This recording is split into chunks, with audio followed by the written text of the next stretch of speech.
Good afternoon, true believers. Welcome back to another RSG Lunch Stream. I'm Ranger J 1999, your host and part of the RSG crew. Glad to have everybody here.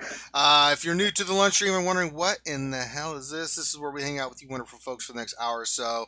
We'll do a roster review. We'll answer your questions. Just have a good old time as we go through the wonderful world of the Star Wars Galaxy Hero community and see what's going on. If you do have questions, go ahead and put those in the chat now. Put the word question in front of your statement so we can get those scooped up. It just helps us scoop up your question a lot easier than trying to figure out if you actually asked a question in case, you didn't use the right punctuation. It just happens, but it's no big deal. No big whoop. Drink some coffee. We'll make it happen. And let's introduce everybody on the panel so we can see who is joining us on the fun-filled festivity day that is the RSG Lunch Hour. We've got, of course, now Dr. Finn's in a meeting, so I don't know if he'll be back, but when he gets here, I'm sure he'll speak up like he always does. Of course, we have the soulless one, Mr. Gingivitis, Saintly Red. Looks like we might get a new Dark Lords Guild, and Affinity's not going to like the name of the guild. It's 1,001 Ways to Cook a Pork. Nice. Well done. Well done, lady. Also joining us, not a member of the Dark Lords Guild, Mr. Grim the Mechanic. Not yet. No. Resistance is futile. You will be assimilated. That's true. Also joining us from across the pond with one of two daughters somewhere in the background, the one and only Mike Hunt. Good evening. That's right. He's got his tea. He's ready to go. Yeah. Also joining us with my young apprentice, Xylo Takedown. Hey, what's up, guys? I hear my apprentice. Shut up. I want to speak to him. Where is he? What is he doing? Oh, he's taking his nap right now. He'll be up soon, though. Damn it. My apprentice takes a lot of naps. With screwing up his training in the dark side. Do better. And also join us, of course, you guys, everybody knows this mongoloid. It's the beardless one, the government Wi-Fi stealer, the brown Gandalf, the French tickler, the chicken chaser, the big deal himself, Grande Pappy Patron. What's up? It's your boy, Lord Grande Verga Patron. And not only am I a member of the Dark Lords, but I'm also the president. Jesus. This is a goddamn haircut for men. What is this? It's a hair club for everyone, let me tell you. Sure. The views of Verga Grande Patrone do not represent the views of Grande and Grande. No, they don't. They really, really don't. I'm telling you, we have been having a great time this last couple of days over in our guild system. It's just been a bag of fun. And as soon as I saw that, like 1,000 ways to kill a porg, and they wanted to come in, I was like, that's awesome. Of course they can come. Oh, man. Oh, Grande. Ranger, how have you been, brother? I've been really good. I got Nest to 12. Got a lot of characters to 12. Awesome. I'm about to get Basila to 7 stars, and then I'll take her monkey butt to 12. So it is going like it's been going, So let me finish up my... What's up? It's your boy, Lord Finity, the soulless mechanic, coming at you live with a confusing introduction. That sounded like half pirate. It be Wednesday. It be Pirate Wednesday. We be doing all the questions and answers in pirate voices. Where be T Money? Why is she not a part of this, Dr. Finn? I be Lord Stinky Pirate. I be Lord Stinky Pirate. Okay. What be that smell on the deck? All that be Pirate Finn. I be scared, so I be peeing on people. Oh, God. Well, there is a reason they call it the poop deck. Oh, God. You nasty. You nasty. All right, let's begin our day. We have a roster review like we do every day. And today we are doing Ziggler. Ziggler, who is in Mos Eisley Cantina Quartet. What a name. Say that 5 times fast. Jesus. And Ziggler, it is your day for your roster review. Dr. Finn, what is old Ziggler not to be confused with Piglet. Looking for his roster review. I was thinking Piglet too. Yeah, I was, right? Mm-hmm. All right. So he's looking for an overall roster review, kind of looking for the usual stuff. So squeets, mods, looking for what to prioritize in terms of gear and maybe ships. He did give some information about stuff he's farming, and so we can kind of discuss that a little bit. Well, he doesn't need help in arena. Golly, look at that Revan team. Just beautiful. All gear 12, done. So, moving on. Well, so I will say one thing though, and we can take a look at his mods. His Revan has only 128 speed. What? Yeah. Ooh. No, 128 plus speed with his mod, so 288 total.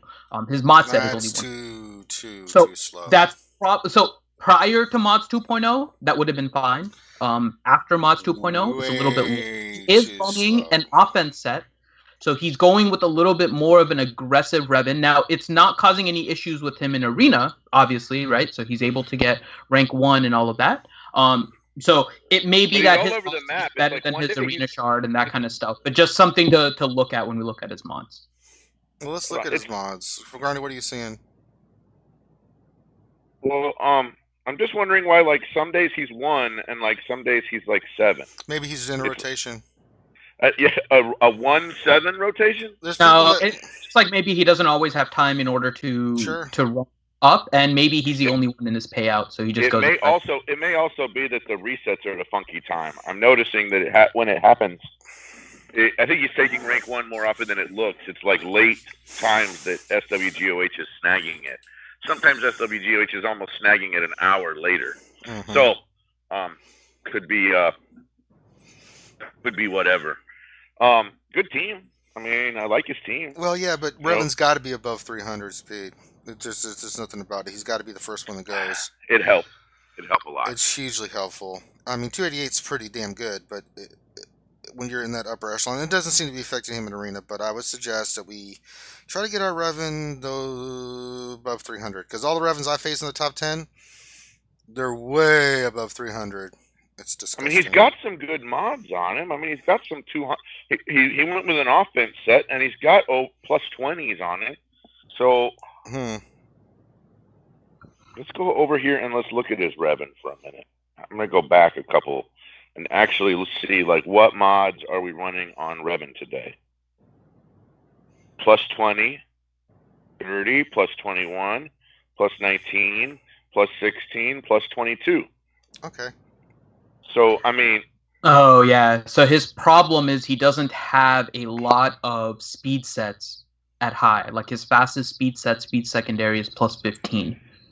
And then he goes into 14. So he probably has a large discrepancy between it. So I can see, to some extent, why he would use that. I understand now why he's... I mean, this is a great set, right? I mean, it's a great set. You know, I mean, I love this set. And, you know, when you're looking at this set, you know, 4 of the mods are plus 20 speed. I'm thinking he's doing about the best he can do. And I saw that when I was looking at his mods earlier.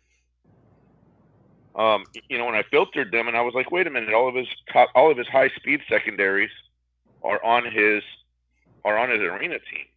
And I started looking at it, and I was like, 3 of his top 5 mods for speed secondaries are sitting on Revan. So I was like, okay, so he's doing, in fact, probably 6 of his top 10 mods, period, for speed are sitting on Revan. So he's doing it right. He's got some great 20s. The problem is, you'll notice he drops from 20 to 16 real quick, and 20 to 15 real quick, and 20 to 14 real quick. So the challenge here is that he's got a lot of mods that he probably needs to slice up to gold. You know, and if he slices, like, for example, this Hermit Yoda mod and this Chewbacca mod, and even the diamond sitting on Rey. I mean, he's got a lot of mods. This health square sitting on Bastilla. If he slices up a bunch of these mods, these B mods that have hit speed 3 times. I mean, he's got a ton of these mods that have hit speed 3 times. A ton of Bs that have hit this, and a ton of Cs that have hit this. I'd say he'd be just fine. He just needs to do some mod slicing, and he'd have a whole lot more options. But you're right, he is kind of low on speed mods. Yeah. Speed set mods. So he probably is Slicing and optimized based speed on the mods he mods. has, but yeah, he's Slicing lacking and speed speed speed mods. secondaries in particular. That's right. Slice and say, nah. Well, even slicing doesn't necessarily change that, right? Like his like speed sets, a lot of he them needs to are. do both. are I'm gold. saying he needs to do both. Let's get some of those. Let's start doing some Yeah. farming, get some speed mod sets, and let's start also slicing the mods that we do have, because you still want to keep getting those speed secondaries up on the mods you do have, especially if they're in the double digits and they're blue, purple. Let's try to see if we can get those into higher range too. And basically, the reason why we're saying that, just to kind of give you an idea, right, Because is we like that, to make your life miserable. Well, that too. But No, the other thing is, Revan, once you get a speed set on him, if you can get close to the same speed, let's just assume the same secondaries, right? If you have the same secondaries and you replace 4 of those mods with speed set compared to what they currently are, you will gain an additional 14 speed on Revan just by changing the set alone. And He's that got a extra lot of 14 farming speed to do. puts your Revan above 300. He's got a lot of farming to do to get there. A lot of mod He does. farming. He does. And so one of the things, and if you kind of watched like one of my mod optimization videos, if you're looking to get like a fastest speed set on somebody, you're looking at how much the speed set provides versus how much you're losing in the secondary. And so you can lose up to, let's say, and again, this is kind of the upper limit, but you can lose up to 13 speed on your secondaries. And if you put a speed set, you're going to gain an extra speed. And then for every speed less than 13 that you lose, so if you only lose 10, then you're gaining 4 speed. If you lose only 5 speed, then you're gaining 9 speed, right? All the way up to the point where if you have the same speed secondaries, you're going to you're not going to lose anything. You're just going to gain a straight 14 speed. And so that's the benefit of a speed set. Speed set is still, there's a lot of other sets that are making use, and that offense set is awesome, by the way. It is a very nice offense set. Yeah, something he can do with his mods too. Like we used to recommend for Cantina and mod farming, like farm your characters 4 or 5 days out of the week, and then etc. 2 or 3 days out of the week. What I've been doing is, I've been farming the salvage mechanics Monday through Fridays, and then Saturday, Sundays, I pick up a primary mod set or like offense, tenacity, things that I'm kind of lacking. Maybe speed every once in a while. Just look for some good speed, primary and secondary speeds. So you can optimize something like that for a pattern for yourself, in a sense. All good suggestions. All right, so the arena's fine. We looked at his mods. What's the next thing we need to look at? Because he's got a lot of teams done here, man. So yeah. So let's talk about his farming, because he said what he was farming, and so we can discuss kind of if there's anything we would change with regards to how he's farming. And so he gave a list of the stuff that he's working on, and so we can kind of work through that a little bit. So in Cantina, he is currently working on Aura Singh. Sure. In Fleet, he's working on Young Lando. Sure. On Dark Side, he's working on Embo. On Light Side, he's working on the Houndstooth Stormtrooper node. So when you look at his overall roster, is there anything else that you would focus on for him? Is he good? Because he's basically in effect, right? And so he's should be finished up with Range Trooper. He just finished Jedi Knight Anakin. So overall, right, I think all of us would consider Aura Singh and Embo very late game characters because their main purpose is heroic Sith, right? He's fine. And just trying to get that extra damage. I mean, he's fine. I mean, I'm looking at his team. I mean, like First Order, if he wanted to go, he's got 4 at Gear 11. Like, take First Order Stormtrooper up to Gear 11. Maybe slap a Zeta on him. If you want to do Zetas for your next team, you could go First Order. But every team that I'm looking at, he's got rarity farming though. He's farming what he needs to be farming right now. Because I'm going through each of his teams and I just look at his general. I mean, yeah. Oh my God, yeah. He's pretty much farmed. So look at his Nightsisters real quick. I mean, he is good. Yeah, Nightsister's done. Jesus. Imperial Troopers, maybe? Look, I don't think his farm is right on spot. I mean, I'm not seeing anything on the main teams, which I didn't really think I was going to find anything when I first looked at his. And he's got Hermione and Wampa. I mean, he's He's so good. there are some characters I can look at, and he has 7-star, so I don't have any issue with the farm themselves. His is more about gear on some of these teams, but it's not the farm itself. So his actual farm for stars, I'm fine with. And then if he just wants to pick a team, then pick one first order troopers. Take him to Don't you dare say Lobot, Grim. No, his Rurr is only 4-star level 59. Ah, god damn it! Get out of here! Get out of here, Grim! Get the hell out of here! I thought for sure you were gonna go Lobot. How about his Gamorrean guard is only 3-star? Oh, for Christ's sakes, no! Alright, so just delete your account. 3-star Gamorrean. There is one that I do go see. Home and rethink your life, Grim. This is a true one. This is a real good one. Is his Logray is only 5-star? Oh god! Logray is really not good. Logray. Oh no! Very few. Say potentially. With an AOE days. Yeah, if we wanted to farm, if we wanted to farm for for rarity, potentially it's Logray, and then Imbo or a Thing. I'm fine with who he's farming, honestly. And maybe Gar Saxton, but that's about it. I mean, well, that's one really real picky. one that I would. There is one real one I would say that he doesn't have completed, and this is just because if he wants to move in that direction, because he has Revan. One of the things is trying to get a second Jedi team under Bastila lead, right? So you're trying to split up the Jedi. Ayla Sakura is a really good character. Yeah, I can see that. And he has her at 4-star. So potentially a character that you want to work on is Ayla. Ayla has a great kit. And she can work really well as kind of another Jedi to throw under one of those teams. Yeah. And I wouldn't underestimate. Yep. And I wouldn't underestimate Kit Fisto either. Mainly because they get extra attacks with their basic, right? So Kit Fisto might double himself. Ayla can call somebody else to assist. But when you start putting that stuff together, like it can get very, very nasty.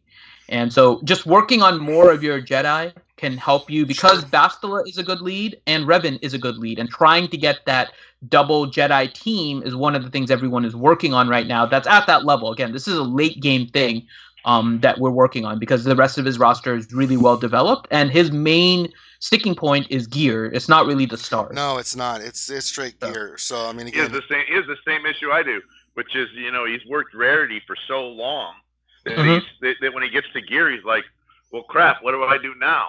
I mean, it's seriously a problem for me. Yeah. You're sitting there looking at it and going, wait, I've done this one thing, this one way for so long, now what do I do? So, and I mean, I can see a lot of places that you can start working on gear and get really, really effective squads because you already have the characters at 7-star. Agreed. And like, first one that stands out to me is your Scoundrel team. Like, you have Kira at 7-star, you have Vandor Chewie at 7-star, you have Zalbar at 7-star, you have Enfys at 7-star, you have L3 at 7-star, and you have Mission at 7-star. So you have 6 different Scoundrels there that you can create a team with, but they're all like pretty much gear 8 except for Enfys, who's gear 12. And so you could create one of those solid Scoundrel teams for Territory Wars with what you have. But again, lots of gear. Kira is a Carbanti whore. Holy crap, does she need a lot of Carbantis in order to level up? Like, she is going to be a pain. Yeah, but she is worth it. She is definitely worth it on that team. You need a Zeta on Vandor Chewie for that team as well, right? So that's a Zeta that you're potentially putting on that team if you wanted to work on it. So it really is a Zeta and a gear issue for where you are. And just, you have a bunch of different teams that you can work on. And it looks like you are doing a good job of focusing on one and then pushing forward. So whichever team. Yeah, the Kier really team, he's got the pieces. He just has to gear them. Again, it's all gear. So just pick a team. Just start working on gearing your characters. Stay with the farming that you are, but let's just start picking characters, teams. A really good one for defense and territory wars is the Kier team. You can take your first order to gear 12. Finish your Imperial Troopers. They're really disgusting, but this is like minute stuff. You're definitely in the phase of which team do you want to gear, and some of them are mostly gear 11 already, so it's a matter of taking them to even gear 12. And since you got Hermit Yoda and Wampadun, I know you got the Guild of Event Store where you're like, wee, I could do what I want. Because I'm in that position and I love it. I'm farming just bayonets out of there, and I'm so happy. Grande, I'm so happy. I just farm bayonets now. It's a wonderful thing. It's a beautiful thing, Grande. Did Grande go? It is very awesome. It is very awesome. Well, you weren't responding, Grande, to my happiness, so kiss my ass. I was muted because I didn't want Were you doing dishes? chewing in your ear. No, I'm eating some popple. He's taking Grande number 2 right now. What the hell's a popple? A popple? It's another word for Grande number 2. Oh. Do you really need more details? Oh. No, they're like a popcorn potato bite thing. They're like chips, man. But well, it's a good thing you're eating fiber. Oh, okay. Okay, well, there you go. See, no. It's like Bugles, only different. Let's look at his ships. I don't think we're going to see any weaknesses here either, but let's look here. I mean, your roster, Ziggler, it's fantastic. It's a beautiful roster you've got here. I see weaknesses in his ship. What? Where? His Poe is 4-star. Oh my God! Why? That does want to cry a little. Get Poe up! Never mind what I just said, Ziggler. You know what? Just delete your account, start over. Get that Poe. Oh God, Poe is just ridiculous out of reinforcements. The dumbest ship work on Poe. created. Poe. I bring him off reinforcements like, okay, you're going to die, and there's just nothing you can do about it. Oh, TIE fighter, bye. You know, it's Imperial TIE. Oh, you have foresight. Damn it. Oh, wait. Poe don't care. Poe don't care. Poe don't care. Yeah, whatever you do, make sure you work on your Popo. Yeah, Poe's one of the best hearted and really ships nice in the game. ship. I can tell he's working on Houndstooth, like you said, because he's 5-star, really nice. So you're in a position where you can start actually using some of your farm stuff for ships, which is fantastic. So really, work on Poe, work on some of these newer ships. I have no problem with that whatsoever because the rest of your ship roster, really nice. I would work on Sunfax gear. Yeah. Sunfax gear in order to get his ability on the ship maxed out, because then you get the non-resistible stun. So I would work on that as well. That's for the character. You have the Sunfax ship at 7-star already, but for the ability, you need to get Sunfax himself his gear higher, gear 11. But very nice, my friend. Very, very nice. You have I'm going into game really quick just to see what his starting lineup is and where he is in ships, since we don't get that in GG. So he's currently rank 11. Oh. And he is running Thrawn, Houndstooth, Big, and Imperial TIE in the starting lineup. Nice. Jesus. No issue. I'm sure people hate your lineup. And let me see what else we look at. So I want to look at one thing just to see, and this may or may not make me yell, so I'm just going to make sure. What do you mean? Checking to make sure that all of his pilots have 5-dot mods. Oh, because we've come across that before. And we that have. But in looking at his starting lineup ships, they all have 5-dot mods. So very nice. Good job. Does Voltron have 5-dot mods? He doesn't need 5-dot mods, for he's the defender of the universe. Grib, you're asking some stupid questions today. Please go home and think your life. He asked a question in ship. No, he didn't. Grib is asking some very, very suspect questions. Groundy, quit defending him. God damn. I mean, what's wrong with you? If he's guilty, he's guilty. Grib, you're on a timeout, buddy. Go get some death sticks. No, I mean, Ziggler asked a good question. Oh. He said, in that case, never mind. Should I finish Endurance or Home One's abilities, or save the capital ship tokens if we get a new capital ship? Save them. Save him for Voltron. He's coming, I'm telling you. Honestly, I think it would be okay to take one of those light side ships, but not both. No. I just work on a ship at a time. So I finished Chimera, now I'm finishing Executrix. You know, I use my payout stuff. I'm of a little bit of a different mindset, and it's primarily because he's doing fine in Fleet Arena, right? Yeah, he's fine. And so because he's already doing fine in Fleet, and I don't know how he's doing in Territory Wars on the Fleet or where his guild and everything is. So that could be a potential changer for what I'm saying here. But because he's already fine in ships, there isn't going to be a huge impact on his roster as a result of putting the prestige onto his capital ships. And so what I would do at this point, because we are suspecting that there is a new capital ship coming, right? They've introduced so many other ships in the game that there are more. I think there's about 8 extra ships or something like that compared to how many capital ships you would be able to max out on. And so we are bound for a new capital ship. So my personal thing would be to save up somewhere, and I say 2,000 because it just rounds out the number very well, but the actual number is somewhere in the range of 1,300. But let's split the difference a little bit and say 1,500. So save up 1,500 of the prestige so you can take a new capital ship and max out all of its abilities, and then anything above 1,500 you can then spend on whatever capital ships you want that you already have, and that way you're prepared for whatever new capital ship is coming in. And that's just primarily because of the time that we're in the game, right? Because we have so many regular ships that it's basically not going to be very long before we get a capital ship, because otherwise it's going to be very silly that you have like 10, 12 extra ships and no capital ship to use them under. So that's my reason, Grande, why I would say just to save. It's not that the light side ships aren't worth it. I just don't see the impact on his roster or for his overall production right now as a result of doing that versus a new, possibly meta capital ship coming into the game. There are 35 regular ships, which is 7 per capital ship, which means we have 7 left over. We have a full capital ship's worth of ships left over. Yeah, and so that's why I'm saying to save. It's not that they're good, like, but man, there's going to be another capital ship coming, because effectively we've got enough to make another capital ship. Exactly. I will tell you that's going to make ships very unbalanced in TW if they do that. All right. I think we've covered everything. So if you have more questions about your roster, Ziggler, as I said, it's a beautiful, beautiful roster, my friend. So take what we kind of give you some hints on and stuff. And he did say, by the way, so I can't be super angry with him, but he said that the Poe ship is not dropping in fleet.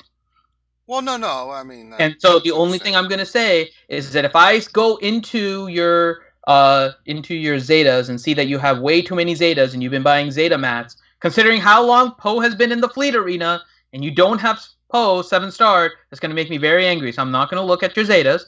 I'm just going to say okay and make sure that you farm him every time he comes up. Yeah, don't make Finn angry. I can totally back that up, because I remember with Poe and Rex. Poe and Rex took forever. Those were like 2 of my last ships that finished getting the 7 stars. And not saying they don't. It's 4-star, and Poe has been in fleet since fleet. Yeah. Came. Oh yeah. So, also too, like it's a way to help like farming the ship and your Zeta farm. Just sit on a good like 3-4K of that currency all the time. That way, every day when you're getting a new payout for your fleet shard, you can buy that Zeta and then potentially watch out for Poe's refresh. And then when the next day comes around, you're cycling in, you still have enough to buy another Zeta and enough to buy Poe ships like 2 or 3 times through the day as well. So. All right. So that covers that. Ziggler, if you have more questions, you know where to find us, my friend. You can look us up in Discord. Send us a message if you have any other questions. We're here to help you. And if any of you folks would like a roster review, all you need to do is send your GG page to Dr. Finn Medicine Woman in Discord. Make sure that he does respond, and we will add you to the queue. It's about 4 to 5 weeks. That's how you get a roster review, and we will let you know a couple days in advance. Finn's really good about that, about letting you know when we are going to be doing your roster review, so you can watch it while we do it live. All right, so that's that. Let us delve into the questions of the Star Wars Galaxy of Heroes universe. And since it's Wednesday, you guys gotta talk like a pirate. All right, we be doing the questions now, and where's T-Money? Damn it, Finn, where be T-Money G? Oh, she be sleeping after that late night eating. Well, bacon. she be having a lot of maple syrup in her diet. All right, what be the first question there, Stanley? And read it as a pirate, you Dillsnitch. Nathaniel Morgan, question: has anyone beaten a Revan face team? If so, what was your team? I used all nest and took out 2. I didn't understand the word you be saying there. Say it again in a normal voice, because that's not going to work. Has anyone beaten a Revan Mace team? If so, what was your team? I used all nest and took out 2. Okay, so we got unfortunately overmatched. We were the higher one. It was a We faced a guild with lower GP because we didn't have a full group going in. We were at 45 out of 50, and the matchmaking put us against a guild that I don't know how many they had. Each territory was holding 23, so I don't know if they were short also. But whatever the case was, they hadn't even unlocked Treya yet in their guild. Oh. And 3 of them had Revan, and one of them was on defense because we're getting close to full clearing them here. And the Revan was way too low a speed. So I just beat it with my Triumvirate team. Guys, you have to... I'm going to just put this out as a PSA. Please make sure that you make your Revan fast. I know some of it is just mods and what you have available, but just having Revan means nothing. I've seen way too many people in my arena shard, they have Revan and they think they can move up to the top. And if your Revan does not have speed to it, you're screwed. Just flat out. Because the people that are typically at the top have really, really good mods. My Thrawn is 318 speed. If you're coming in with a 250 speed Revan, you're dead. Just telling you that straight up. I'm gonna tell you, whenever I drop and then all of a sudden I go up against somebody's Revan and I'm like, wait a minute, my Thrawn goes before your Revan? Okay, this will be easy, you know. You're just you have to mod correctly, or you have to work on your mods. Revan is a really good kit, but if you're not prepared for it, it's just awful. So just a PSA for you guys, your Revan is useless if you don't have it modded. Yeah. Mod it. You gotta mod it and mod it good, because if you don't, mod it bueno, real dude. good. Do do do do do do do do do do do do do. Arr. Arr. Mod it. And Sanely, don't forget the question in Discord. Okay, well, did you even send it to me or what? Yeah, it's just Sam. in the general chat. I can read it if you want, because I have it open. Yeah, why don't you help Go Sandy ahead. out? Yeah, sure. So the question is from Israflex Gaming, and he put the question in Discord, and he wanted it for the lunch stream, but it was too long for the chat. So he wrote, "I'm looking forward to Grand Arena very much, and I think overall it sounds great. One thing has been bugging me, though. It seems to be a conflict in their intention with this game mode.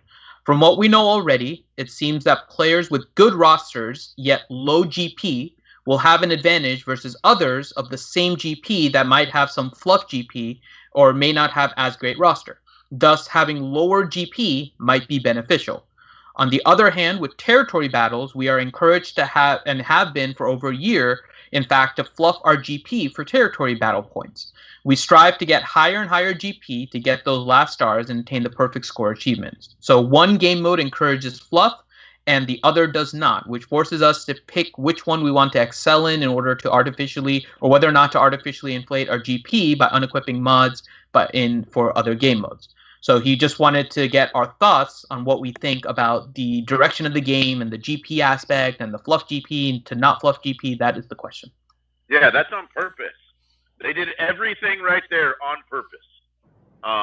You know, they're telling you in one hand, hey, if you do this, it makes you better in this game mode. But if you do this, you're better in this other game mode. That is absolutely done on purpose, right? And they are yin and yang.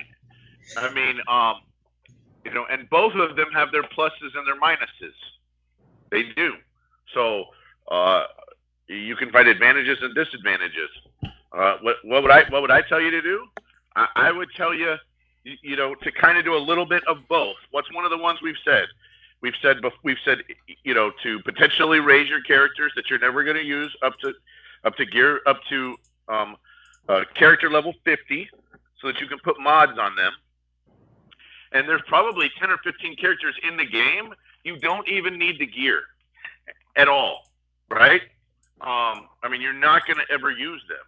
So, but have them at gear level 50, potentially have the 7 stars done, potentially don't even promote them, right?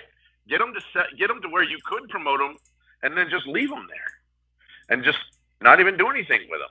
You know, there's no reason. And then maybe if your guild needed them because they needed a 7-star Arururu or they needed a 7-star Lobot, then you might consider promoting it just for platoons.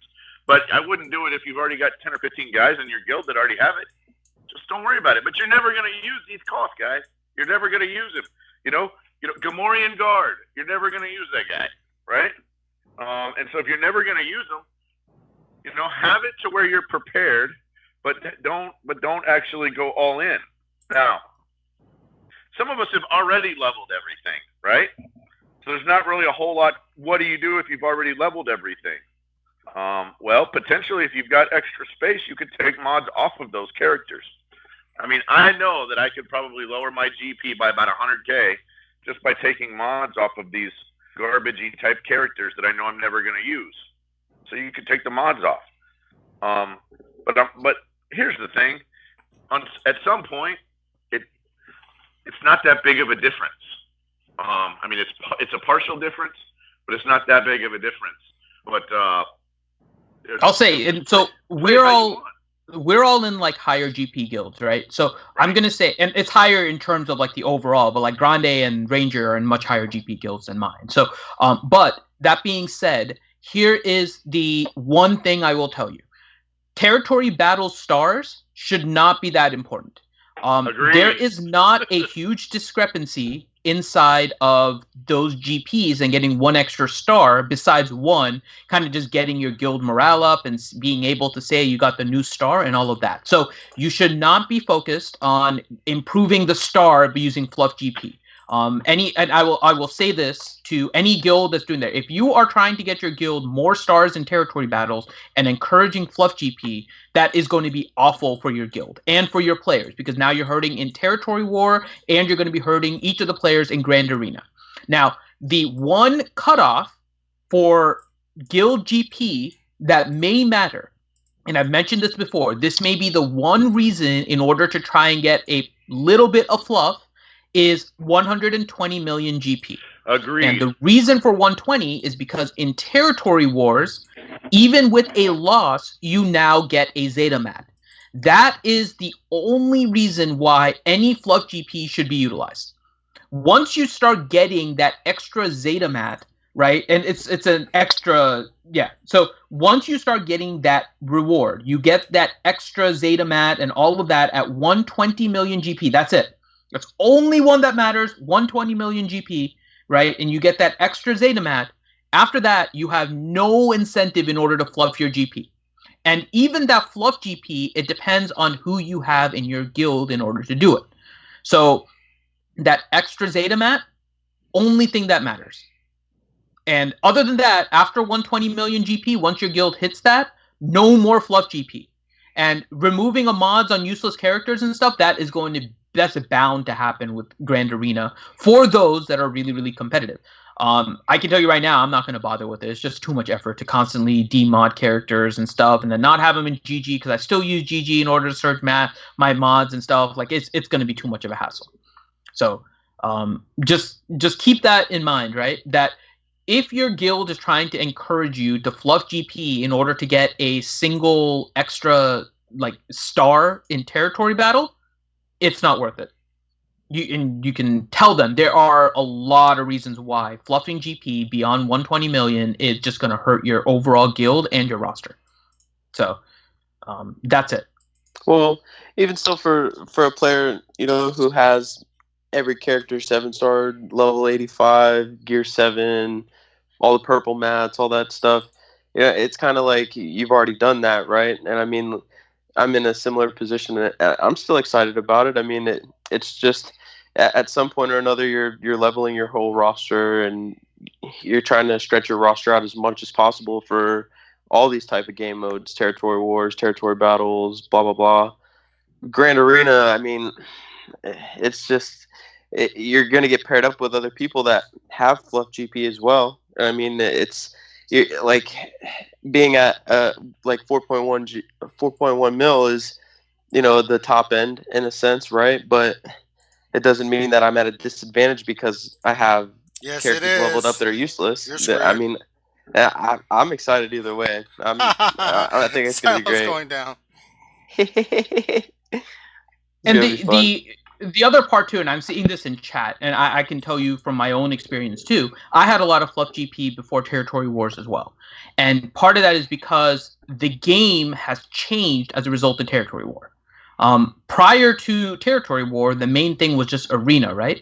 And the general strategy for free-to-play, because the Arena meta would change so frequently back then, And for those of you that kind of played from day one, as we kind of have the 3-year anniversary coming up and everything, if you started playing in day one, you'll remember a time where like the meta had nothing to do with any faction or synergy. It was literally just trying to get your fastest characters on a team, and so you were running teams with like Geonosis Soldier and Qui-Gon Jinn lead and Scavenger Ray and like Royal Guard. I mean, it was a hodgepodge team, literally just trying to get speed and stuff up. And they would change it. They would bring out a new character, and then you would stick that in there. And essentially, what happened as a result of the meta changing so much is that free-to-play, in order to keep up, had to end up kind of getting a bunch of characters ready to immediately boost up to like gear 9 or gear 10, which were kind of the max gears at that time. And so you had to kind of keep a bunch of characters ready to move up. So having that Fluff GP at that time is very common. And for older players, you guys will see that a lot. The difference is now, since Territory Wars has come out, you should be working on consolidating your roster and making all of those fluff characters less fluff. And so you still may have some fluff left here and there, but for overall, you should have been working and more focused on those characters, and there's nothing you can do at this point about those gear 8s and gear 7s that are sticking on your roster. So I think that answers the question. I mean, just overall, you shouldn't be focused too much on the stars after 120 million GP, and just focus on no more fluff GP. After that, no more fluff. Less fluffy. Nathaniel Morgan, question: now that Miss Dumpling has the banhammer, will we be punished for saying the D word or the C word? Yes. And She will definitely ban you. John Davies, question: should I put an offense or speed arrow on Grandmaster Yoda? Speed. Yeah, I would go speed. You want him? Well, I've dabbled with a little bit of both, and offense. I mean, Yes. you still get a lot of like Grandmaster Yoda is really fast. You need to be force choked. Grandmaster Yoda is already really fast, and there's a lot of assisting and like Revan's AOE. You can give Grandmaster Yoda the turn meter to go again. So Here, back. Somebody at the door. it can benefit you to have an offensive arrow if you have good speed secondaries on the rest of your mods. So I only say that because I was listening to Metaverse last night, and they had Wink from Shattered Order on. Oh my god, why would you listen to them?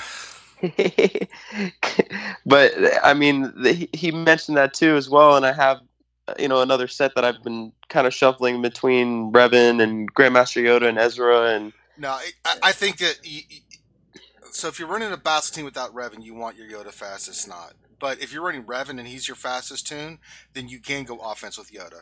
Because Revan's going to go and he's going to get in all the assists, and then it makes sense. I could see that absolutely working out. And the big difference between that and if you have a offensive arrow and you sliced it up to 6E on Grandmaster Yoda, he can hit like a freaking truck, dude. He hurts. The little frog hurts, man. I ain't gonna lie. He's hurt me. He's hurt me a lot. He can get you over 100K though on his basic with that offensive arrow, so it's worth a test. I hate him. I hate him more than I hate mayonnaise, Cylon. You know how much I hate mayonnaise. Yeah. What about Mayo Killer? Do you like Mayo Killer? Mayo Killer's different. I love Mayo Killer. I just don't like mayonnaise. Mayo Killer. I wonder who came up with that name. It be the demented Grande. Grande be a dum-dum. He be suffering from the brain damage. The reason why is because I'm 3 degrees from Val Breakin. Val Breakin? Val Breakin. Val Bacon. Val Bacon. Can't even say the fake name you created. I cannot believe this. It be the Senator of Minnesota, Val Franken. Val Franken. Jeez Louise. Grande, you are an amazing person. Val Breakin. Pool boy's been out by the pool too long. Grande, I need you to give me the Val Breakin. We got some work to do. Give me the geriatric wand. I need we got someone to take care of. Make him an offer they can't refuse with Val Breakin. All right, next question for Grande. Just butchers another name. Helenex, question for Grande. I finally saw a Mark IV comlink in shipments. I clearly assume Grande contacted CG on my behalf and made things happen. Who do I make my check out to? Yeah, you're welcome. Grande? Oh, don't worry. I'm broke. The check will bounce. Absolutely. I contacted CG on your behalf, and they hard coded that in there for you for one time. Don't lie, Grande. Come on, give credit where credit is due. Grande contacted them, and they basically ignored him, so Loki did it for you. You know how it works. Touche. He called Val Braken. I called Val Braken. And Ted Danza.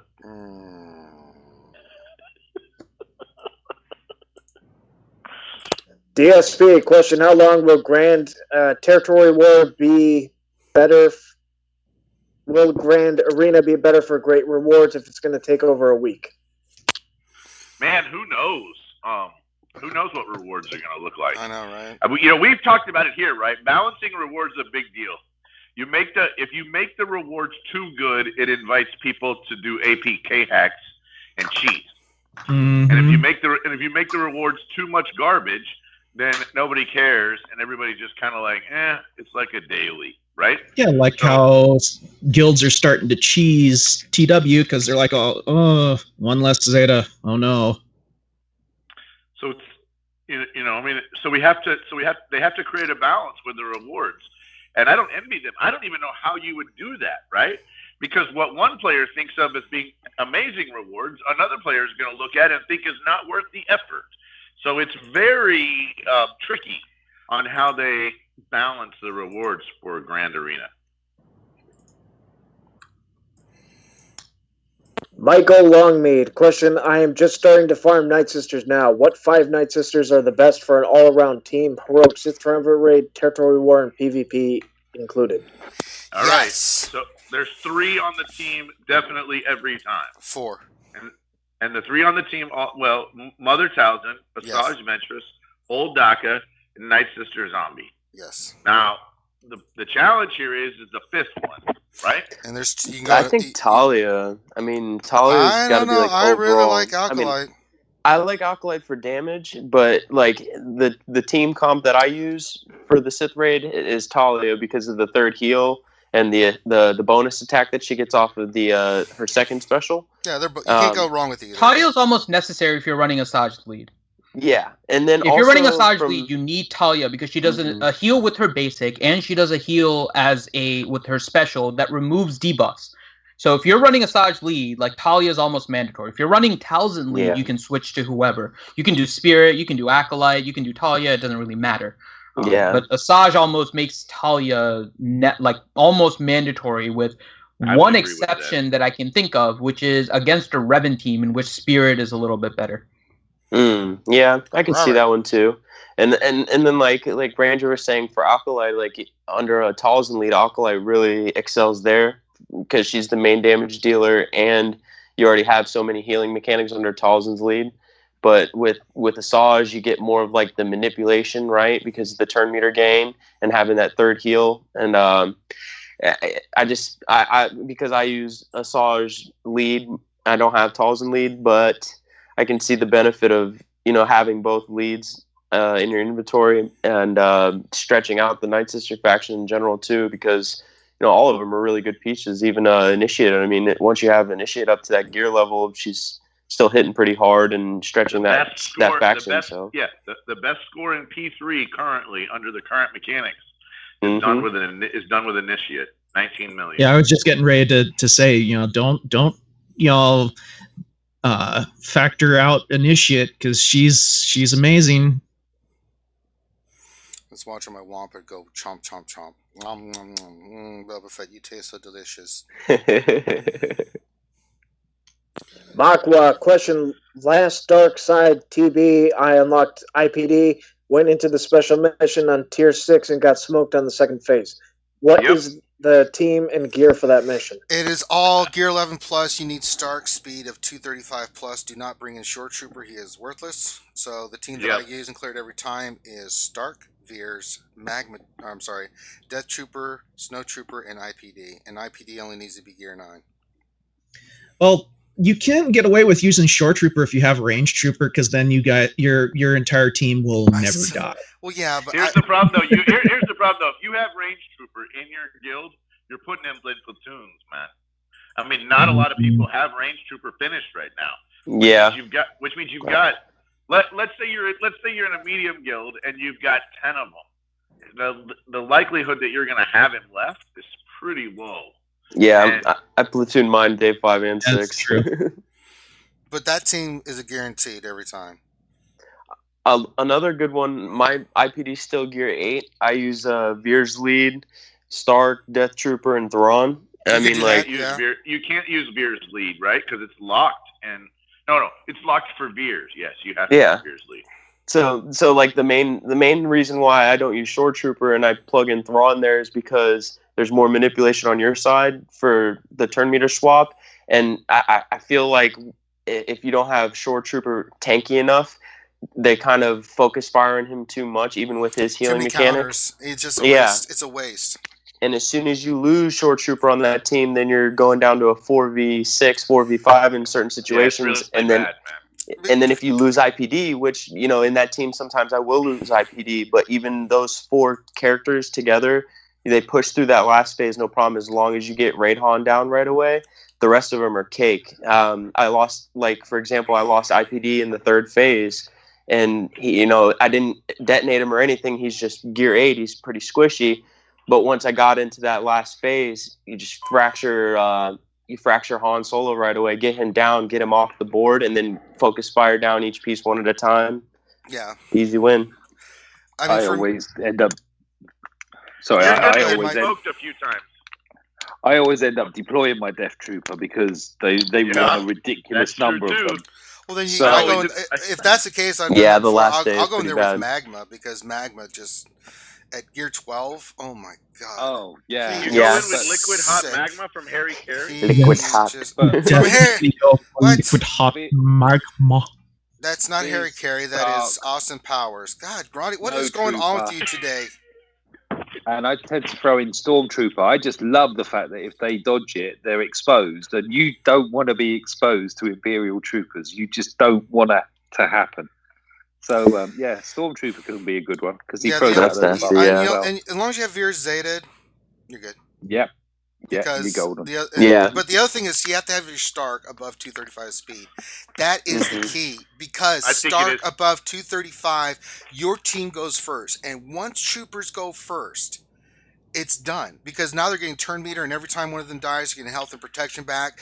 It doesn't matter how many times they're getting hit. They're constantly, once you've started that downward spiral on the other team, Troopers just they rock and roll. I think Ranger's onto something here. I really do. Once the engine gets started, they won't stop. No, they don't stop. I mean, and then when you go into the next battle, full turn meter, full health and protection, you start again, and that's the key. I mean, they don't really. The other team doesn't really get a chance, maybe other than a counter. But the only one you're AOEing with is your Snow Trooper, and you wait until you get your ×2, and then he is just raking them. I mean, he just constantly going, just like a machine gun. It's ridiculous. Yeah. And if they stealth, then your IPD unstealth them. Hey, sorry, buddy, you're not. That's not going to work. And then they're taking even more damage. So Snow Trooper, once you get them to Gear 12 with the bayonet on them, Jesus, they always start critting for like 60 to 70k. It's just ridiculous.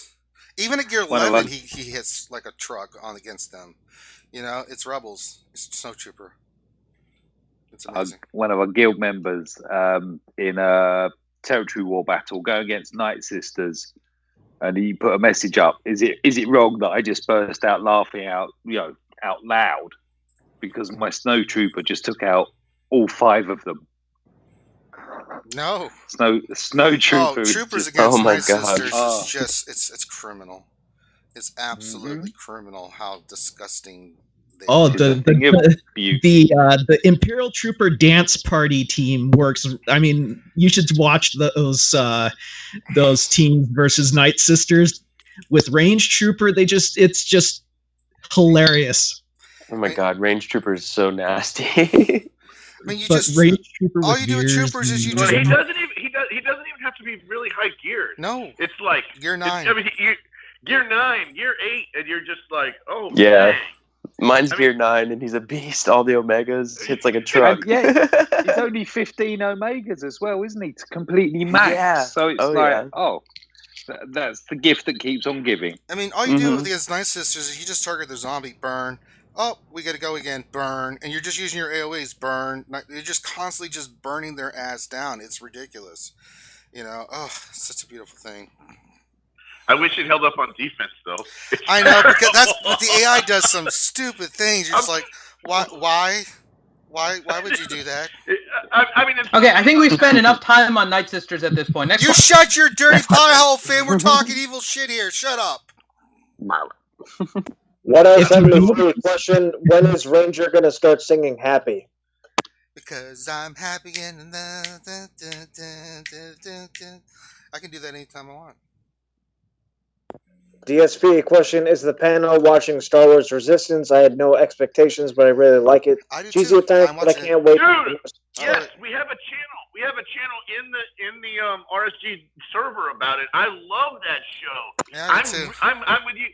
I'm going to tell you, I'm with you. I totally had zero expectations. I thought the show was going to be garbage, and I'm slowly warming up to it. The only thing I wish the shows were longer. It feels like they're so damn short. They're condensed, but it's like Rebels. But as Dave Filoni does this, because when you first watch Rebels, it takes some episodes and there's some filler episodes, but it builds and all That's these exactly things where that are we're at happening. on that, You yeah. don't like, what? And then you get that season finale, and it all ties in together because that's what Filoni does, and you're just like, oh. He's a great storyteller, man. That is one thing that's really nice about Star Wars is they have some great storytellers. Yeah, Filoni is the master, and I can't wait for this new season of the lost season of what I'm calling it of Clone Wars. Oh, because we had seen the panel in 2017. They had Filoni on with Ashley Eckstein, right, who does the voice of Ahsoka, and they were talking about what they had wanted to do for her in that last season of the Clone Wars, right, to really bring her character back and her relationship with Anakin. And what you're going to see on the screen is that general story. There's going to be a lot more to it, but that's going to be part of it. I would not be surprised if we get that dark side arc that we were missing, where he wanted to bring in like Rev and some other folks. Please. You know, so I mean, we're going to get some more really good stuff for this last season of Clone Wars that is really going to enrich these characters and really bring out their storyline. Darth Maul, Ahsoka, Anakin, Kenobi, and just more, because that's what Filoni is a master of, and that's why he's like, I love Filoni. The man has never led me around a path that he's just too good. Did Dave Filoni direct the Lost episodes that were on Netflix too for the Clone Wars? Yes, all those extra ones that you had. Those are all okay. Because I was rewatching them the other day, and the one with Yoda I don't and stuff. know. Yeah, the second to last episode when he has that vision of Dooku and Kenobi and Qui-Gon Jinn talking to each other. You notice that he referenced that Yoda slated to Tentarac, like that's KOTOR reference, right? Mm-hmm. You know what I mean? So like that just shows how he's trying to bring more of that stuff up there, and that's so interesting because most of the people who never played KOTOR would know what the Tentarac was, and then we get it in Galaxy of Heroes just recently too. So that's really really awesome. Filoni's purpose in life, but it has to make sense. Filoni just won't do it to do it. It has to make sense. Yeah, he's stretching our universe out way more, and he's educating everybody on the KOTOR. That is not. He's bringing sexy back. Well, I think Filoni is the best thing to happen to Star Wars in a long time. I mean, dude just is plain amazing with the storylines and his storytelling. I mean, yeah, and the characters, everything. Next question. Is Reflex Gaming question for Ranger: who would win, Voltron or Optimus Prime? And it's the Michael Bay movie version of Optimus Prime. If that's the case, the Michael Bay version, he's really going to get raffle stomped. And by that I mean Optimus Prime. I mean Voltron's going to take that giant blue lion leg and just step on him. It's over. But let's say he survives that. Then Blades and Sword comes out. I love me some Optimus Prime, but he's going to get cut into little bitty pieces.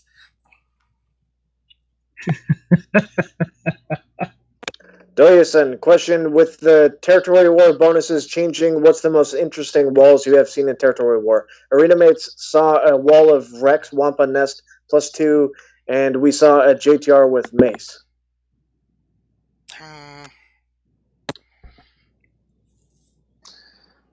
I mean, Mace just really kind of been the caveat on some Jedi defensive teams. Like, I went against one this last go around with Bastila lead, the Yodas, Hermit, and GMY, and then Sunfac, which was totally random, but it was a Gear 12 Sunfac, and then Mace is the 5th. And between the two taunting mechanics on Bastila's lead, made Mace the taunting tank, right? So I had to go after him right away. And then it just stacked up a bunch of exposes on me, and then Sunfac was taunting after Mace was losing the taunt, so it just kind of screwed me on that one. Chewy, question: do you think what do you think the possible rewards will be for the Grand Arena? Also, do you think they're giving us anything for the anniversary? Getting for the anniversary, yes. What? No idea. All I can say is don't get your hopes up, because then you'll be surprised. Yeah, be surprised. Don't be let down. Pork. Next question. Helenix, question for Finn. You were very feisty during the first half hour of today's lunch stream. Did somebody do something inappropriate to you? Do you need to show us the doll or CG touched you? Yeah, Finn, what's going on, buddy? You want to talk to us? He's always feisty. Yeah, let's talk about Finn. What's going on, buddy? What's going on, bud? Someone get the Revan doll. It's because he finally got approved to be represented by Grande and Grande. Oh. I have a lawsuit against my county for being incompetent in counting votes. Oh no! It's always my county. It's always Palm Beach County and Broward, like every single time. Like it just every time. It's like, oh, there's election issues. Oh, can it be somewhere else, please? Palm Beach and Broward County. Damn it! Like every single freaking time. Why? Oh. So yes, Grande and Grande is representing me in order to get them to count the ballots correctly. So Finn, why did twice? Well, yeah, I mean, Finn, you cheating. I also need to stop signing with Grande's signature because that's all causing problems too. What? Just all of a sudden, a bunch of dead people turned up with their voting. Yeah, apparently Hindu Kermit is not registered to vote, but he still sent in a ballot. Finn signed it, the big deal, and they were like, "What is this?" So yeah, we have some issues. Billy Gunn, question with update today: marquee for KOTOR or OT? I think a marquee for KOTOR is probably first. Yep. Chewy, question: what reworks of current game features would you like to see?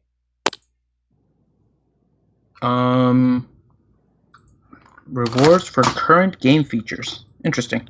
Reworks. Territory Wars. Oh, reworks or rewards? Reworks. Rework. Oh, okay. Sorry, I heard wrong. Oh, I thought he said rework the rewards. I'd like to see a rework on territory battles. Or they could just make new maps for those, right? I mean, like, we've been speculating that for over a year now. So. Guild Event Store needs Midriff Padme. Lightside TB needs a rework. It's ridiculous. That we need Voltron in here sooner than later. I mean, people are getting antsy about this shit. We got to do it. I'd like to see, like, maybe, like, an extended Galactic War Table for more rewards. I mean, like, it's been 12 nodes since day one, and it's been 3 years, so maybe, like, make it, like, 16 or 20. Mythic Rancor? I mean, like, I think they beat the horse with the tank and the Rancor now, and I agree with Grande, actually. I'd rather see them increase and add maybe a new level to the Rancor and Heroic AAT instead of a new raid. That way we're not spending extra time on raids, and instead we're just getting the same Han Solo shards plus something else in a new tier. I mean, like, we don't. Right? What if at the end of the Rancor you had like a Tesseract, or you had something else, or you had Grande, Don't let do it you know fly. what the Tesseract is? Yeah, I mean, I get it. I totally switched genres. To I went from Tenteract. the. I went from the. Yeah, I know. Loki was trying to hide that. He actually stole it multiple times and then claimed to be hiding it. But yeah. But I mean, the only way that the Revan video was based around Rancor.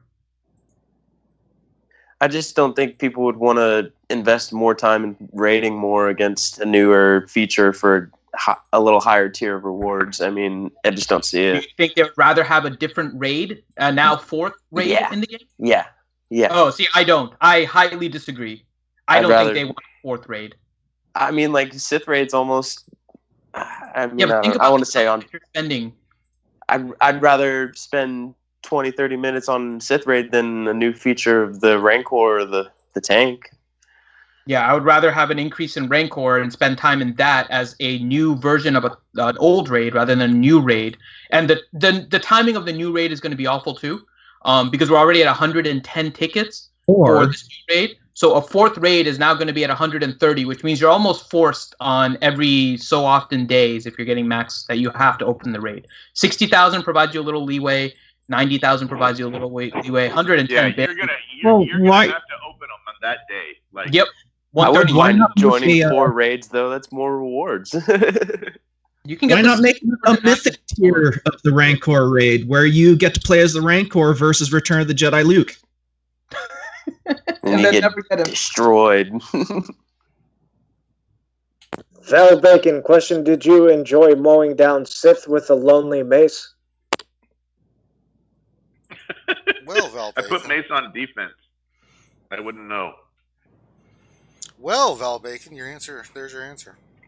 I think Ranger can speak for me on this one too. Like, we haven't seen any Sith teams on defense, like none. So there's no chance to utilize them, and people are using them on defense. Like, how is everybody's territory wars going? Finn, you said you were winning. I know we're winning. And anybody else? Grande, how's the Dark Lords doing? So the Dark Lords guild that the one we're in right now, we full cleared, man. We full cleared. I mean, it's praise Val Bacon. We full cleared, so we're good. Yeah, I'm looking forward to getting my general title finally. Nathaniel Morgan, question: CG said the zombie rework was to encourage people to level up their roster. Now Grand Arena encourages people to ignore bad characters and punishes Pokemoners. What are they actually trying to do? Well, I mean, you can...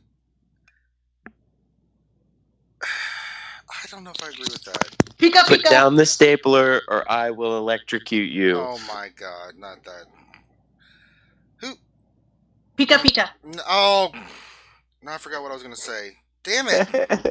You're talking about, does it really? The Fluff GP, it doesn't hurt the Pokemon players, no. Well, it depends in my on what opinion. You can have Fluff GP, but how good is your it's going to be how good is your upper end roster, right? If you have the solid teams, but you do have some Fluff GP, you're still going to be fine. Because it's really your top versus their top best, right? This is not like it's going to be your entire roster is going to be used. It's going to put you in a higher bracket, but if your teams are good enough, like if you're doing really good in Arena and you've got those top teams and you do really well in Territory Wars, irregardless of the Fluff GP, you'll still be fine. Now, if you only have a few good teams and you're kind of in that wishy-washy zone and you have a lot of Fluff GP, that's where it's going to hurt you. But it's an easy fix. Focus on those teams that you can leave on defense and fix your offense. So you have Troopers, Bounty Hunters, First Order. That's where it's going to be, where you can put like First Order on defense, Bounty Hunters on defense, things like that. And then you still have your good offensive teams to go in there and beat their ass. So it's just a matter of, if you have a lot of Fluff GP, but your upper end teams, like 5 or 6, are really solid, Gear 12 and all that stuff, you'll be fine. Because that's what it's going to come down to, is your top teams. I don't see this coming down to, well, your cup is only 5-star in Gear 6, you should have worked on it. No, that ain't happening. So I think you're going to be okay. But we still have to play around with it, so let's not get ahead of ourselves on this until we actually see it and see how it's going to play out. We don't have any specifics or anything. So agree about this. You know, we're all sitting here wigging out, and we don't even know what we're getting yet. Right. Yeah, and I'm trying to be positive about this stuff. I promised, and I am. So let's wait and see what it is. Now, if it's garbage, I'll be the first one to go cray. But let's see what they put out and see how it works out. And if it's fair, it's fair. I'll rip CG a new one whenever I feel like they're dicking up. But on the other hand, I give them mad props on stuff that they do when they get it right. And if they get it right, I'll be the first one to say, I was wrong. I shouldn't have gone off. But I mean positive, so let's wait and see. We don't have the specifics, so it's kind of hard to say what is what if we have really no idea yet the specifics of the mechanics and how it's going to play out. So let's wait and see. BS Paul 96 question for Ranger. Hi. I don't always get to listen live to the Wednesday stream, so I am asking now. Can you please read tonight's shoutouts as a Swedish chef? Into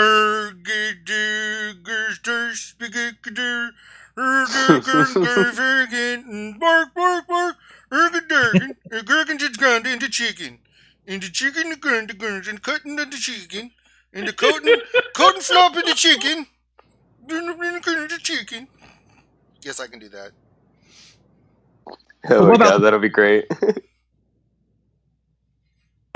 Billy Gunn, question I don't have Revan, but how best to mod him when I do? We kind of said that earlier. Yeah, go back and listen. We really went into Revan earlier. Like speed and crit chance, right? So, well, he's already got a lot of crit chance. I'd say it's potentially speed with some crit damage. It's potentially some flat offense. I mean, there's a couple of different ways you can do that.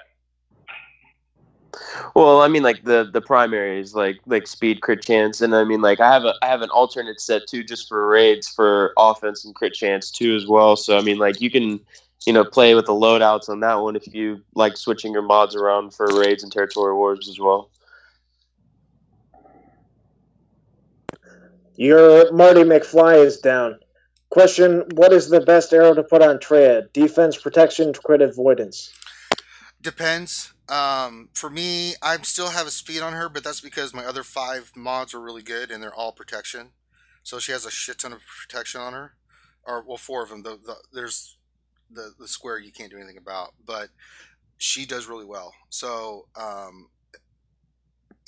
if you have to look at it, if you've got enough protection on her, especially once you get her to gear 12 and 7 stars, that makes a huge difference because now you're adding in all this additional health and stuff on her. From the gear, if you can put the other 4 with protection, I kind of like speed, but if you're a weaker Treya, 6 stars and only gear 11, go either protection, crit avoidance, anything to try to make her as hard as possible to hit and to be able to last. That's your key goal. Speed does nothing for her. Now, when you get her to gear 12 and 7 stars, you're in a whole new world because you start getting all that extra health and stuff. Her protection goes up, so you're in a much better place. My Treya can take a lot of hits, and I'm beating these Revan teams. Even if I lose her eventually, it doesn't matter because I've set myself up to where they've been focused on her so long that Palpatine has wore them down, and I'm just one-shotting them all over the place. The battles go a little longer than I would like. I'm 3 or 4 minutes to fight them, but you have to take an assessment of what star level is she at, what gear level you can take her at, and then it's based off that. So kind of play around with it, but the lower she is, the more protection you need on her is basically the rule of thumb. You want to say something, Silo? Yeah, you could go either crit avoidance, arrow, or protection. Like if you have all of those though, if you have like the triangle, the cross, and the circle with protection, on top of like say she's at a 5 or 6 star level, she's a little squishier, yeah. So maybe more protection would be better to keep her on the board as long as you could. But I could see a crit avoidance arrow too as well at a lower level, just for survivability. I run a crit avoidance arrow at the highest level. I run. Oh, there you go. Yeah. I run 3 defense sets with a protection cross, a protection triangle, and a protection circle, all with flat defense stats. So I got her armor up to I think she has plus 82% armor. Wow. And nice. So what happens when you do that is they never get through her protection. Yeah, no, she's not getting crit or anything. If you got Thrawn on the team, you know, they never get through it. So we're sitting there, and and they're just going to town, and her protection's still there. And if Thrawn ever gets a chance to give her more protection, they got to do it all over again. Yeah. Plus, if she's not, she's going to get a eventual chance. She when you isolate, you can put more protection on her. So I mean, there's lots of ways to just keep the protection going on her, to where eventually they're going to grind her down, right? Yeah. Oh yeah. It's unavoidable. There are sometimes I get to keep my Traya even through. Yeah, if they're weak, even with a bad ass, like a second mark. Yeah. No, I mean, here's the deal. If she ever gets isolate off, right? So you fracture Revan, and if I ever get isolate under Grandmaster Yoda, it's GG, and I'm keeping all 5. Period. That's nice. it. I'm keeping all 5. See, I do the different. I'll fracture Yoda, and then I'm isolating Jolie and burning his ass down immediately. Because once he's dead. Here's the deal. If the 2 top damage dealers aren't doing any damage, I can just wait till Annihilate comes around. And GG. And so also, what go ahead, Grundy. I'm just controlling those other 2, and that's it. So a follow up to that too. Like Trey is still the dominant leader, right? Even at a lower star level or anything like that. EP's the 5th. Yeah, EP is on the team because he helps just wear them down. They're constantly just losing health and protection. Because I said that before too. I use Sith Trooper instead of EP, but both work as long as you have them. Yeah, but Trooper's got to be gear 12 and all that stuff. Yeah, he does need gear 12, and I would say you need a crit avoidance arrow on him as well. In order to survive. Like, you need a tanky Sith Trooper in order to pull that off.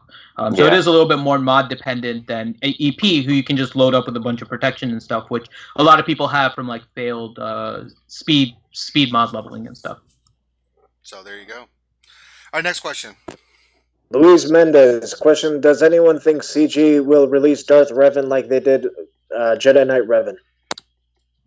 Yes and no.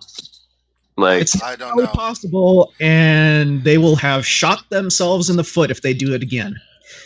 Yeah, that's gonna make even more people be like, "Oh, screw you, we're leaving." Well, you had people rage quit over Jedi Knight Revan, and then if you follow the same kind of cadence 6 months later, it's a cost analysis. It's risk versus reward. True. If you can have all they this will do it again because it made them money. If it made them a shit ton of money. No matter how much they lost on the other side of it, if that does not equal what they made on the front end, they're going to do it again. It's that simple. It's a business decision. Now they had one of their best Octobers. I'll say that right now. Their October did quite well because of Revan. So the only way to tell them that it sucks, right, isn't just to say that you're going to quit. It's literally to stop spending. Yeah, it's a long. People did not stop spending. But that's another cost analysis. They have to look at how many people did it cost us, and how much future revenue will we lose. In the short term, we made a pile of money, but in the long term, how many people left the game because of this, and how much future revenue will that cost us? Think of the spenders too that bought Revan and now are dominating their arena because of a character. Yeah. I've seen now multiple characters. A whole new group of people that are invested in this game because they spent money on a character that just dominates. I've seen multiple rosters with under 100 mil. Multiple people with. Yeah, we're saying the same thing. Well, no, I'm saying I've seen multiple people in the community already under 100 million, under 2 million GP with Revan, and it's like that's scary to think of, right? Because that's long term. You're already investing as a newer player, yes, and you're already at a completely different level at a lower tier GP. You know what I mean? So. Well, I think that the thing, and I said this before, is for me, if you have a loyal player base, let's say like we had World of Warcraft, if you can make it to where each time you launch something, it's a reasonable price and you're putting out a good product. Let's say there's 1 million people playing this game, and each month you have them spend $20. That's $20 million a month. I don't know of many companies that cannot make a huge profit over 20 million. That's $240 million a year for a mobile game. If that's just, and I'm just lowballing the hell out of it, right? So if you put up, see, this is the thing that I don't. This is why I don't like the price gouging. You don't need a price gouge to make a ton of money. Now I haven't looked at their financials, so I don't know all the different variables of what they're seeing. But for me, I would try to push it to where, if you're going to make an investment, it's reasonable. Because free to play is going to be free to play no matter what. But if you can make it the other end where you can get those mid tier and up players between $20 to $100 in that range, we're like, yeah, I'll spend $40 to get Revan. If you have 1 million of your players doing that, just think of that. That's also like, remember the daily crystal boosters back when they had that. A lot of the free to play players were more likely to spend money on that, right, than they are to fork over $400 on a new character. Right. But there's plenty of dudes forking over though. Yeah. Some money, and a lot of people did it for way less than $400. I did it for $125. Yeah, and on top of that, that's less than $330 you would spend on a regular marquee character. And on top of that, I got Revan and all the KOTOR characters out of that. So I see the benefit of the money that I spent, and I'm getting my money back worth for sure. So I mean, I see the up and down to it. It's just the only down part is that I added to the funding of these panic farms, and that's the one thing that I don't like. Well, that's the thing that they've got to learn how to balance. It's the community versus profit. And profit always wins out, because if they're not making money, we don't have a game. It's that simple, right? But I think there are ways that they could go about doing it to where it's a reasonable amount of money. This is a mobile game, So yeah, but communicate that it is that kind of thing. Right. And I think if the price is reasonable, because we've actually encouraged people, like, I remember when the Boba Fett pack came out, it was like, what, $69.99 or something? It was almost $80, and we actually said it was a good deal. It was a great deal for what you got for that. I mean, the amount of shards and gear and ship shards you got with that, we've it was actually ridiculous. Recommended a $100 pack before. Yeah. There was a $100 pack that came out with Gear 12, and we recommended the $100 pack. If you were at that point, and I can't remember what it was for, but we were looking at, because we always Gear 12 had just come out. Right. Cost benefit is something we look at. It was some kind of crazy pack. It was ridiculous what you got in there. I'm going to tell you, I think it gave us like Hoth Rebel Soldier, Hoth Rebel Scout, and Gear 12 pieces. It was some weird pack like that. It was, I don't remember what it was. Right whenever TB came out. But there's some packs where like, don't buy this. Enough to unlock them and get them to, 4 or 5 stars? Yeah, it was a ridiculous amount of shards in there. Yeah, it was the solo pack. The solo pack. It was a solo pack, I think it was, because you got 60 of each of the characers. Yeah, plus you got 55. Gear, 55. Yeah, Omegas. Plus Omegas, plus gear, plus a whole bunch of shit. It was like, yeah, if you're gonna buy a pack, it's a pretty nice pack if you get that much out of it. Because when we looked at it, like, okay, let's say you worked on each of these individually. So we'll always do that for you guys, cost benefit analysis of, is this pack worth it? And we will tell you our honest opinions. And sometimes we'll say, do not buy this pack under any circumstances. Even crystal packs will be like, no, don't waste your crystals. We actually like the Jolie packs. We even said it here on the stream. This is a good pack. As a value, it's expensive, but it was a good pack, and we said that. But you have to make that decision yourself. Again, you're spending profits, but your spending habits. But you don't have to buy everything that comes out in the game. You have to. I always tell people, wait and see reviews on each of this stuff. We're always going to give you our honest opinion, because each week we cover the news and all the packs and stuff. We'll tell you what we think of this, and you can take our opinion. It's just our opinions, but a little bit of experience playing the game, and we've seen a shit ton of packs in our lifetime, so we can tell you, and we can tell you by looking at your roster. If someone tells me I want to spend chromiums, I'll look at the roster and be like, that's not worth it. You're not really gaining anything from buying chromiums just for a certain character or two. Now, if you have no characters and you want to spend some money on chromiums, yeah, go for it. See what you get. But if that's what you're going to do. So you have to be smart about, how you spend it. But we've gone too long into this. Let's get to the last couple questions. Paul Bracamonte, question, do you think they will release Jabba and C-3PO as non-damage supports like Hermit Yoda? Jabba ain't coming. C-3PO no Jabba. C-3PO will be like R2. He'll be a support character. He's not like he's gonna whip out a blaster. Like, oh, I am C3. Bam! I mean, I could see him like a Hermit Yoda aspect for the droids and have synergy with R2. Yeah, I mean, like something like that would be great for that faction in general. Maybe some cleansing aspects.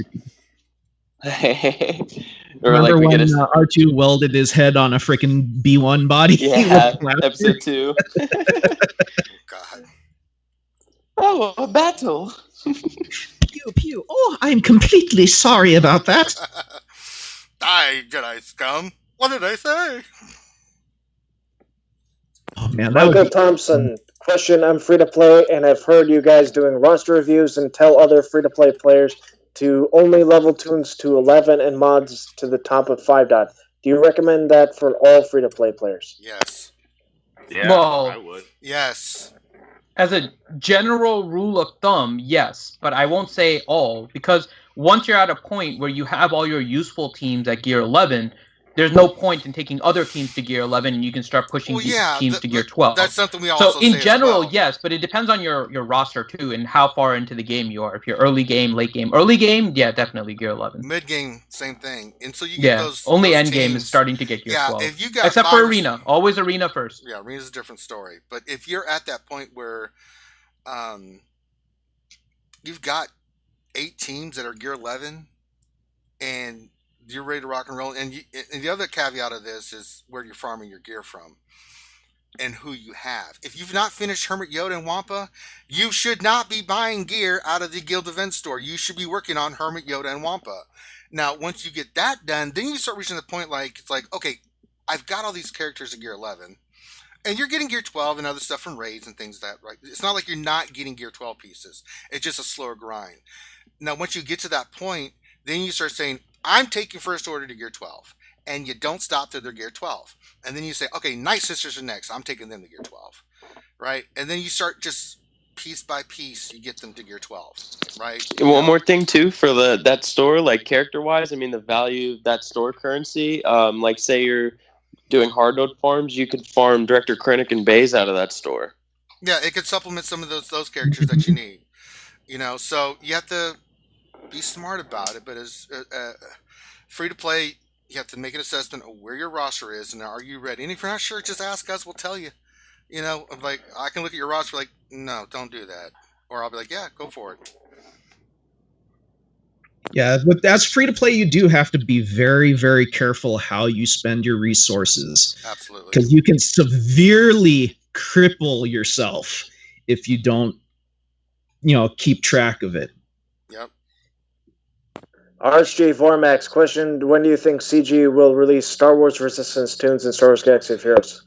At least a year away. It's not coming out anytime soon. Probably. Yeah, the earliest would be next year. And I would more than likely they'll drop characters in the game when they give us Season 1 on DVD. Yeah, once Season 1 is done, they can take an assessment of. I mean, they're still looking at. How popular are the characters? How popular is the series? Are they, these are the things that they look at. Rebels exploded, and then they were like, we should probably add Rebels to the game because these are really popular TV series. And it just makes sense, but it depends on how popular and how good the series and the other series that are coming out too will have the same thing. How is the marketing working? Are these characters? They look at they look at what is outside of the show. Are people buying the toys? Are people buying the merchandise? They can look at all that stuff and say, you know what, let's put that in Galaxy Heroes because they're popular characters. You can tell by what we've made profit-wise and the viewership and things of that nature. So, yeah, we'll have to wait and see. Eric H. question: what guild GP is needed to clear TB? My guild is 170 million and getting 44 and 46 stars. You should be you should be able to get 45 at 170, I would think. It only depends. It depends on Fluff GP versus if they got a bunch of low guys that can't complete the missions. They're not going to get. Yeah. I mean, eventually your GP, the GP will reach a point. Yeah, eventually the GP will reach a point like for light side that you'll get 45 stars. You just overcome it. You don't really give a shit. You deploy and you get it. Well, the Dark new side is different. dark the side. new ships. The new ships, even on light side, kind of keeps you from filling platoons, so you're getting less of that. And that mission on day 6 for the light side is fairly hard for most players, even endgame players, right? And then you got that caveat of the middle with the Rogue One mission too, so you're missing out on a lot of points with that. So it's all about I your don't wins. it can be extremely daunting, that last day 6 stuff. I mean, you've got to have a really solid Rogue One team. I do. Yep. I beat it. The other battles I don't have any problem with because I've got really amazing light side characters. Chewbacca just made everything so much easier. Because for the ATST mission, I use like Kenobi and Rose. I'm sorry, JTR and Scavenger Ray and BB-8. I'll use those 4 in there. Then the other mission is I'll go up north and use CLS, Han, Chewie. It doesn't really matter who else I use. Then I've got the Rogue One mission. Then still got enough Rebels. For hell, I'll go Zeta Finn with R2 in the south. I win every time. So, it's. But Dark Side's different. Another part of that is how many spenders do you have? Like last light side territory battles, Revan was in platoons. Yep. So, and with the marquees and stuff, those tunes always end up going into the territory battles. They actually said that was an accident, though. Well, yeah, but it's still there. The fact. But he will be next time, no matter what. So. And the thing too about Dark Side is, like me and Ziggler in MC3, we're 196, 97 million. We just missed it by what?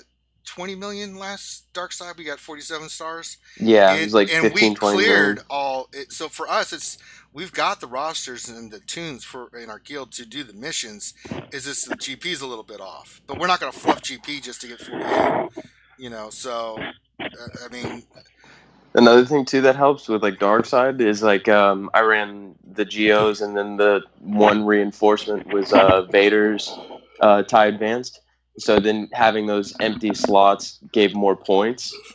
But I mean, it's also risk versus reward. Like if you're going in and you lose with those 4 ships, then you don't win the mission, you miss out on the points. But if you win, you get more points. So I think you've got to be 200 mil plus just to have the GP requirements.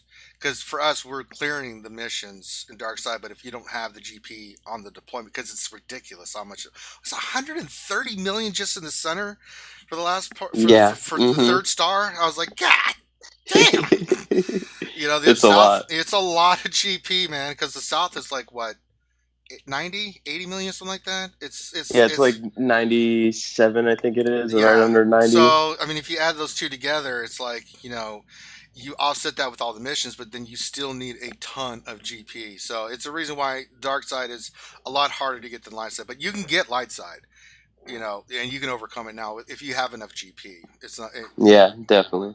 So, all right. Next question. Helen X, question for Ranger. I must commend you, sir. How do you have the patience to deal with some of the things said by your esteemed panelists? How do you do it, man? Grande, you're a big deal. Call the Pope and have Ranger made a saint, please. It's the least we could do. Also, I blame Finn. Why? I don't know. Yeah. Porg! I'm telling you. It's a lot of. It's a couple of things. It's a lot of meditation. Working out helps, so I can forget about this. Don't forget the hookers and blow. I don't have any hookers and blow, Finn, so I have to meditate. Can you imagine how zen he would be with hookers and blow? Oh my God, I would be so happy. I wouldn't give a shit how many times Finn said porg. Porg! I would, see, like right now, I just want to wring his neck and grab him by the foot and go, Pika, porg! Yeah, like Hulk smash his monkey ass like Hulk did to Loki right now. But I digress. I'll get done with this after here. Just a lot of next question. Meditation, working out, and large quantities of coffee and alcohol. Mr. Penny Pinch, question, can we give Stanley a moment of reflection? Oh, sure we can. Big bucket of win. He just went to another dimension to fight evil. He's not. Thanos took him away from us. He's not in the mortal realm anymore. He's gone off somewhere. He was else. one of the 50% taken by Thanos. Yeah, I mean, what can you say about a guy that has given us some of the greatest characters ever? So. is probably the greatest storyteller of his generation. Yeah. I mean, this is. I mean, you could. We don't think about it now, but it's very possible that 100 or 200 years from now, Stan Lee is put in a very similar class as people like Shakespeare, Homer, Shakespeare. I mean, his stories are that caliber. Well, his characters are what are the uniqueness. Character development was he changed the on superhero genre, because before that had been Batman and Superman and all this other, the DC universe, which is fine, but he wanted more realistic, heartfelt characters, that had real human problems. They were superheroes, but they were also real people that were dealing with real life stuff and dealing with real life stuff that affected them as superheroes, like Daredevil, Spider-Man, Doctor Doom. The whole X-Men franchise is one that, that deals with races. Those are the stuff that he wanted to tackle with his superheroes. I mean, the superheroes themselves are just badass and cool, but he's left a legacy that he will go down as one of the greatest storytellers ever. For me, he is. And that's all the questions. Okay. Hooray! We're only half an hour over. All right, Finn, close it out then, because you got to talk about the ACS stuff, my friend. All right. So thank you all for watching. This is a lunch stream. We do this from noon to usually 1 o'clock. Actually, lately we've been going over because you guys have questions and stuff. So we do this starting at noon for at least an hour. And we just have some fun during your lunch hour. So we hope you guys are entertained. Definitely make sure that you check out the ACS stuff. We have the links in the description below. We have a lot of rewards and challenges up there, including your ability to get your ACS wristband. Let's check out the page. I want to see where we're at with the. So we'll run through this quickly because I know we're over time. No. I just want to see the update. People can go there and visit themselves, but I just want to see. Yeah, we're up to 1,226.01. Very nice. So we're coming very close to 10% here. So it's awesome. So in the rewards, you'll be able to get your official Stu Strong wristband, which is a silicone wristband. We only have 200 of those, and 2 of them are actually gone already. So we're at 198 left. So please make sure that you guys get one of those so you can show your support for Stu as well as the American Cancer Society. This is only going to be available during this event. So a limited time wristband to commemorate our 2019 campaign. Make sure you check out the challenges. We have a couple of big challenges that I want to point out. First one, if I have a challenge where if we get $1,000, I will wear a silver and white wig, which I will have glitter and rhinestones in, and I will wear that to the dinner we have with the American Cancer Society on the Friday night before our half marathon. So I will obviously have pictures where I'll be wearing this, and it's because of Dana's little girl Kyrie. And so if you guys haven't heard it, I don't know if Ranger's going to play it already. No, not right this second. Yeah, we already played it in other streams, so you guys a times. Go back and listen. Yeah. So she basically asked me to wear that. So if we fill that challenge, I will do that. Again, so that's set at 1,000.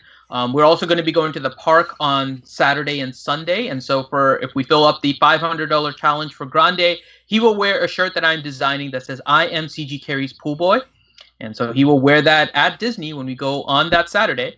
So fill that one out. And the big one that was basically donated by Warrior. Warrior does not mess around with Zetas. He doesn't like wasting any Zetas on his account or anybody else's. So when Arnold lost a bet, Warrior let Arnold put his Zeta on Wampa as his losing wager. So he does not like wasting Zetas at all. And so he has put up a Zeta for the ACS. And so there's a challenge for 2,500 for Warrior. If you want to see him potentially waste a Zeta, fill up that challenge. And once the challenge is filled, mine was already filled for me to put a Zeta on a character. And so once Warriors is filled, the poll will take effect, and you guys can vote on which character Warrior should Zeta. So the current choices for Warrior are Pao, Rose Tico, Nightsister Initiate, Mission Bayo, who is leading. People are nice to Warrior, it looks like right now. And then Bodhi Rook, which is the one he hates, and one of us may have to do it on his account. Come on, y'all. Let's get that Bodhi Rook going. I want to see Warrior's tears. For mine, Nightsister Initiate, Rose Tico, who's at 500, and Clone Wars Chewie is now at 261. So what in that? More than Sam Hill. More I'm than not 50% worried of about Rose Tico. So we're on our way for Clone Wars Rose Chewie. Taco ain't gonna let that happen, Finn. Come on, vote for Clone Wars Chewie. Why you keep on resisting, Finn, when you know that Rose Tico is inevitably in your future? Taco is not going to let that happen, Finn. You just might as well accept it. He may be nice to me. He's not going to be nice to you, Finn. He's already made it clear he wants that. So he'll let you get some hope and people will donate, and then he's going to be like, oh, let me donate another $500. Suck it, Finn. So, please vote for Clone Wars Chewie. That would be my happy one. And it's not even a great Zeta, but I figure, you know what, of all the bad ones, I can actually make use of Clone Wars Chewie. So that one is there. Bodhi Rook and Amelin Haldo are the other to round out the choices. So make sure that you guys go to the Tiltify page. The link is in the description. Or you can go to our webpage, which is linked below. It's realityskevedgamers.com. You can go there and then click from there to the ACS page. So with that, and don't forget that all donations are tax deductible, and that you can get a Mara Jade lightsaber. Yes. So if you guys haven't seen it already, there is a milestone set for when we hit our 15,000 goal, and there is a lightsaber raffle. We're going to get more stuff about the lightsaber out there, but it is a lightsaber awesomely designed by Sword of the Jedi, awesomely like machine crafted and everything. Loki was in awe of it. It is a Mara Jade lightsaber, and for everyone that donated to the Tiltify or to the ACS page, when we hit the 15,000 goal, every dollar that was donated will be an entry for you into the raffle for the lightsaber. So make sure that you guys do donate before we hit that 15,000, so you guys have a chance at that awesome, awesome lightsaber. All right. So with that, thank you all for joining us on this lunch hour. Actually, your lunch hour in 45 minutes. This was the RSG channel. Please make sure you hit the subscribe and the notification bell for whenever we go live. And with that, I think we're signing out. See you later. Peace.